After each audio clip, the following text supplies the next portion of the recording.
عليكم البنات، كي دايرين؟ لاباس عليكم؟ كنتمنى اموركم تكون كلها بخير. اليوم فيديو جديد ووصفه جديده، لا طارت سكري غنديروها بلا كريم باتيسري. غندوزو المقادير. عندي هنا 180 غرام ديال الدقيق، 100 غرام ديال الزبده، 50 غرام ديال السكر كلاصي، اصفر بيضاء، 20 غرام ديال النشا، وواحد الساشي د الفاني وشويه ديال الملحه. غندوزو طريقه التحضير. غناخد 100 غرام ديال الزبده وغندير معاها 50 غرام ديال السكر كلاصي،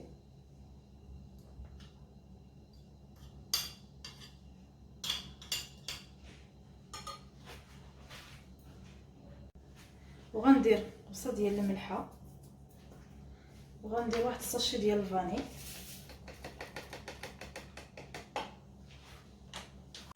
راه هاد الزبده راه خليتها بحراره المطبخ. دابا غنطرب كلشي حتى نحصل على شكل كريمه.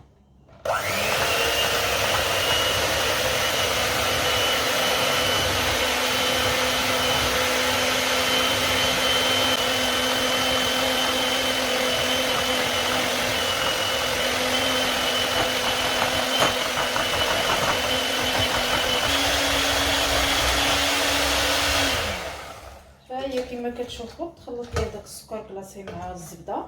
غنزيد عليه صفر بيضاء،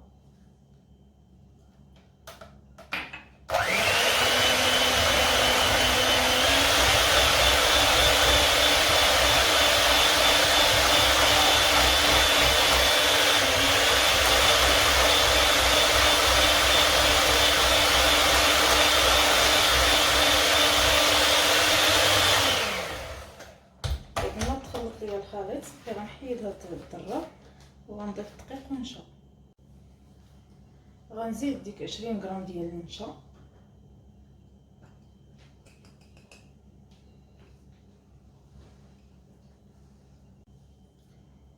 ضفت 20 غرام ديال النشا. غنضيف 180 غرام ديال الدقيق، ولكن ما غاديش نديرها كامله، غنديرها بشويه بشويه على حساب زعما الخليط. انا استعملت الزبده ديال العبار وما غاديش نعجن، غنحرك غير بصبايطيه.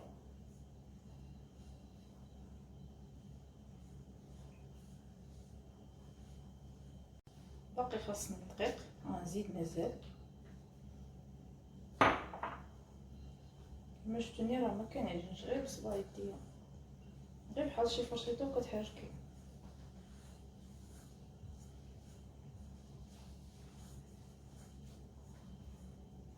راه كتجي هاد لاباط هشيشه. غنزيد مازال الدقيق.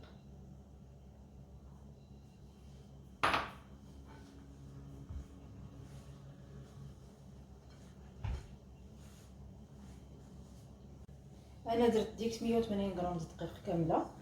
شفتو كي ولا راه غنجمعهم، ما كنعجنش، ما عجنتوش، شفتو راه مفلتت. غير غنجمع الخليط وغنديرو في الثلاجه لمده ربع ساعه، وعاد غنطلقها بالمدلك. ها هي العجينه ديالي وجدت. غنديرها ربع ساعه في الثلاجه وعاد غنخرجها. بعد ما خرجت العجينه ديالي من الثلاجه، فرشت ليها الميكا ديال الثلاجه، قطعتها حيت ما عنديش ورق الطبخ، وعديت بهاد الميكا.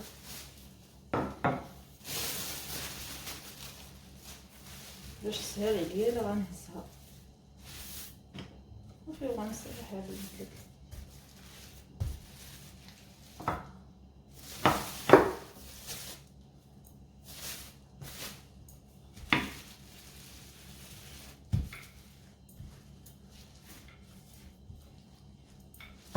هي العجينه ديالي سرحتها صافي. غندوز باش نديرها في المول.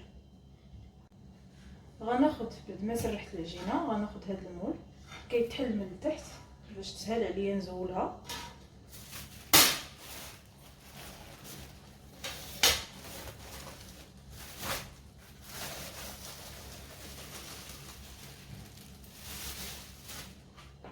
صافي وغنقادها بصباعي.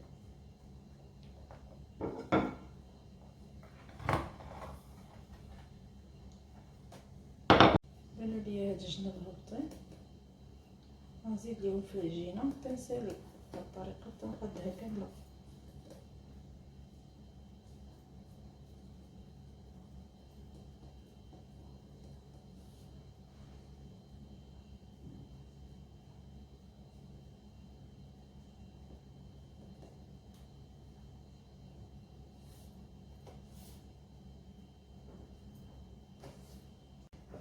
فهي العجينه ديال لاطاغ. غنحاول نحيد هاد الجوانب، اي بلاصه كتبان ليا رقيقه كنزيد ليها العجينه باش ما تهرس، حيت هاد لاطاط كتجي هشيشه بزاف.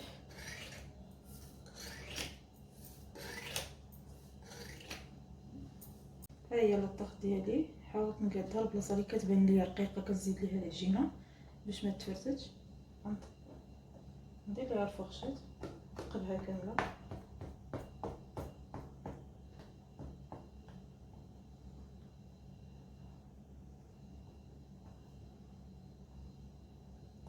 صافي وغندخلها للمجمد. ضروري تدخليها للمجمد، الا ما دخلتيهاش كيهبطوا هاد الجناب. ضروري تدخليها للمجمد حتى تلقايها شاده في راسها، تجمدات واحد شويه، عاد كتدخليها من المجمد للفران. بعد ما خرجت لاطاغ ديالي من الثلاجه دخلتها للفران، ودابا غنوجد لا كريم باتيسير. غناخد نصف لتر الحليب، غناخد نصف لتر الحليب وغنديرو في كاسرونه. هنا عندي 4 المعالق سنيده، غندير نصف الكميه، غندير تقريبا 2 المعالق هنا، وغنخلي 2 اخرين مع البيض. غندير هاد الحليب يدفى فوق العافيه، غير يدفى. دابا درت الحليب مع 2 معالق سنيده كبار يدفى. غناخد 2 صفار ديال البيضات، غندير معاهم 2 معالق كبار ديال سنيده، غندير معاهم ساشي د الفاني،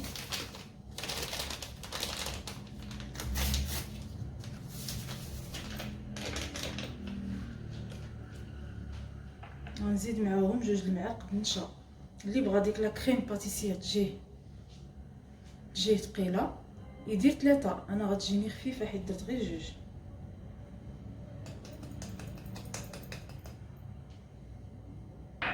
صافي غنحرك كلشي. ها هو الخليط بعد ما حركته، غنتسنى الحليب غير يدفى شويه باش نزيدو عليه.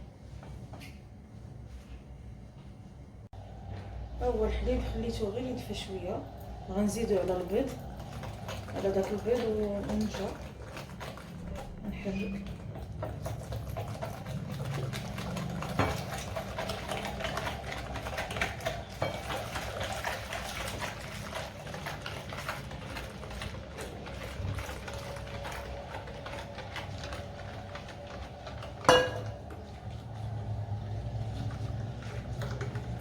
صافي وغنرجع كلشي فوق، غنرجع كلشي في هاد الكاسرونه ونديرو على العافيه ونحركو. صافي غنضيف هذاك الخليط اللي حركته، غنرجعو لهاد الكاسرونه. صافي غنضيف فوق العافيه. درت كلشي فوق النار وغنستمر في التحريك حتى يبان ليا الخليط بدا كيعقد.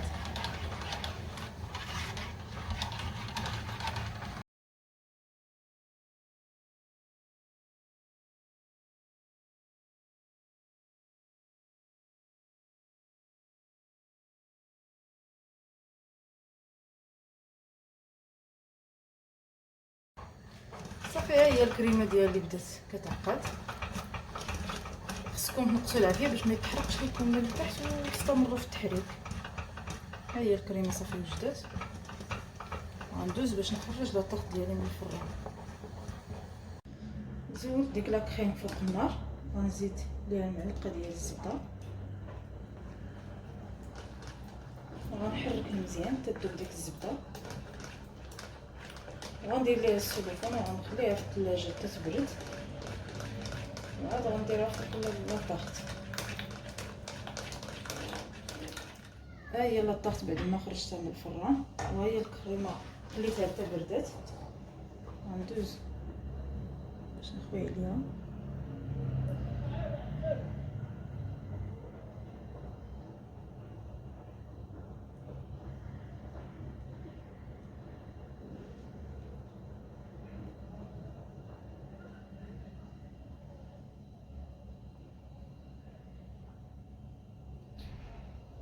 بعد ما قديت الكريمه غنزينها بالفواكه المتواجده عندي في الدار. غنزينها بالشرائح ديال الفريز.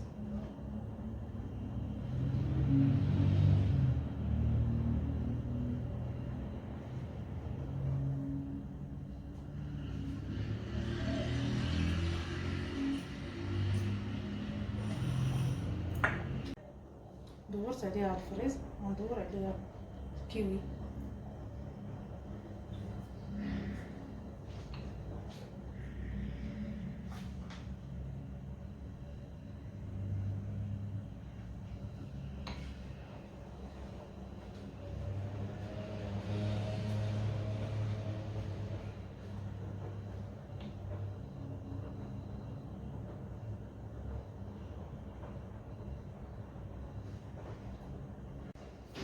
عندي هنا شويه د الفرامواز، غندير فيه الطابله. راه تزيين حسب الرغبه، داكشي اللي متواجد عندك في الدار غتزوقيها بها.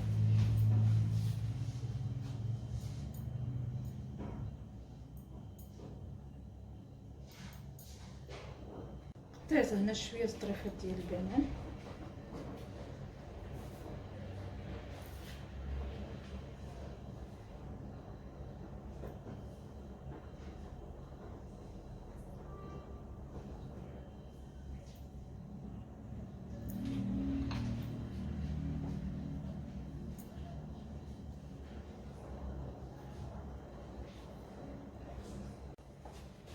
ذوبت هنا شويه د الناباج في الكاسرونه،